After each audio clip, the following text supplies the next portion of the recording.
Welcome to our video. In this video, we will discuss what policy formulation involves and also give you an overview of the key elements that you should include in your school's finance policy. In your notes pack, you have received a sample copy of a finance policy for a school. Please keep this policy as well as Module 22 on policy formulation handy as you watch this video. Let us make sure that we all have the same understanding of what a policy is. A policy is a system of instructions to guide decisions and achieve rational outcomes. A policy is a statement of intent, which means that it states how the organization, in this case the school, will act in certain situations. A policy is implemented as a procedure or protocol. In other words, the policy will guide us on which actions to take in certain situations. For example, the action to be taken if a learner bullies another learner will be determined by the contents of the disciplinary procedures or the learner code of conduct.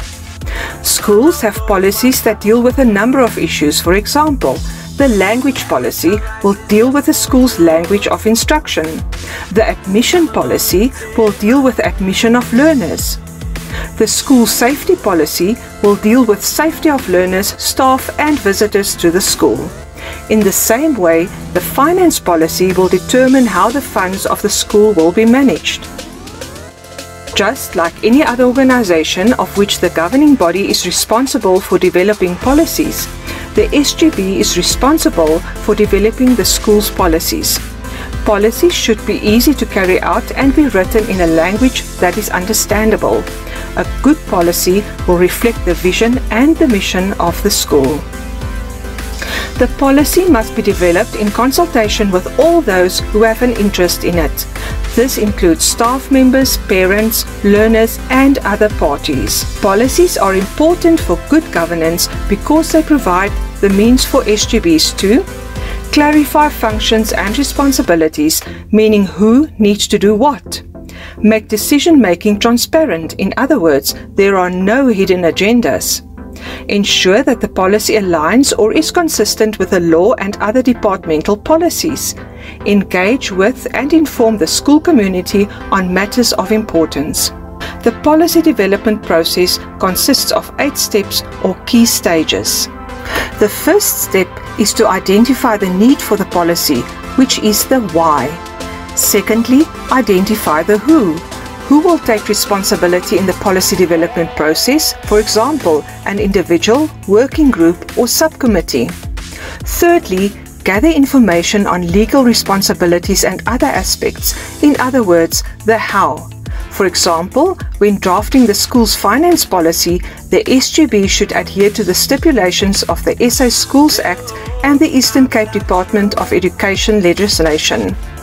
Fourthly, write the policy using all the information that you have gathered and which is appropriate.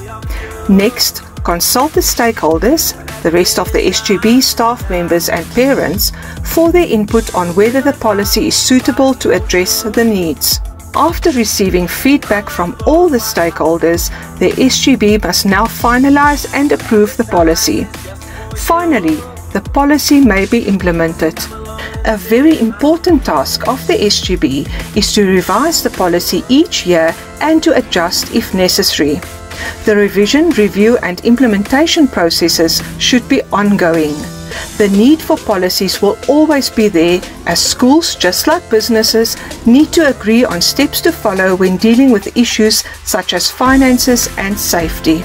Please refer to the Siyawela SGB Guidelines Module 22 on policy formulation for more information. Before moving to the next section of the workshop, press pause now to read the guidelines and then press play afterwards to continue. We will now turn our attention to your school's finance policy. The purpose of the finance policy is to describe the steps that must be taken to manage the school's funds. You have received an example of a finance policy. In this example, the roles and responsibilities of the people involved in managing the school finances are set out. This includes the school principal, who is the accounting officer, the finance committee and its members, the treasurer of the SGB, and the finance officer of the school. What do you remember about the roles and responsibilities of the Finance Committee from Workshop 2? The Finance Committee should assist the school in managing its finances by making sure that the school finances are managed in line with the finance policy and budget, by advising the SGB on financial matters, by checking that the financial records are kept up to date, and by helping to draw up the annual budget of the school. Does your school have a finance policy? Is this policy up to date? We suggest that you get a copy of the finance policy and compare this to the example we have provided you with. Does it contain, for example, what must be done when the school budget is being drawn up, when payments are made, or when petty cash must be used? After watching the video, you should carefully read pages 3 to 5 of the Nelson Primary School Finance Policy that you have. Compare these sections to your school's policy. Make notes on issues that need to be discussed in a SGB meeting, and also make a note of anything that you would like to ask your facilitator more about. And use the steps that you have just learned about policy formulation to improve your school's finance policy.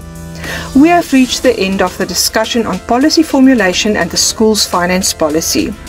Please access and complete quiz 2 via the link on the next screen. You may then move to the next video on budgeting, financial reporting, and asset management.